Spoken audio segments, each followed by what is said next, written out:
আল্লাহ নবী সাল্লাল্লাহু আলাইহি সাল্লাম বলেন, কোন বান্দা যখন গুনাহ ছেড়ে দিয়ে তওবা করে আল্লাহর দিকে ফিরে আসে, আল্লাহর কসম নবী বলেন আল্লাহ তাআলা সবচেয়ে বেশি খুশি হন। আশাদ্দু ফারাহান, আল্লাহ তাআলা সবচেয়ে বেশি খুশি হয় কখন? বান্দা আল্লাহর দিকে ফিরে আসে যখন। বিতাওবাতি আবদিহি, বান্দা যখন আল্লাহর দিকে ফিরে আসে আল্লাহ তাআলা ভীষণ খুশি হয়। গুনার নাফরমানের জিন্দেগি ছেড়ে দিয়ে আল্লাহর দিকে যখন ফিরে আসে, আল্লাহ তাআলা তখন 7 আসমান সাজিয়ে দেয়। ফেরেশতাদেরকে বলে, আসমান সাজিয়ে দাও, জান্নাত সাজিয়ে দাও।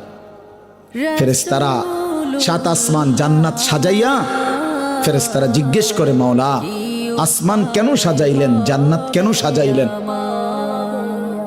তো আল্লাহ তাআলা বলে, আসলাহাল আবদু মাওলাহু, শোনো, আজ এক গোলাম যে তার মনিবকে ছেড়ে চলে গেছিল অনেক দিন, আজ সেই ভেগে যাওয়া গোলাম তার মনিবের সাথে সম্পর্ক ঠিক করে ফেলছে।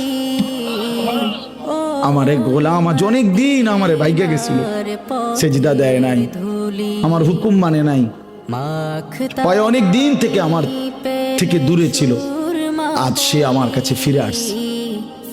আমার গোলাম আমার কাছে ফিরে এসেছে, এই খুশিতে আমি আসমান সাজিয়ে দিলাম, জান্নাত সাজিয়ে দিলাম।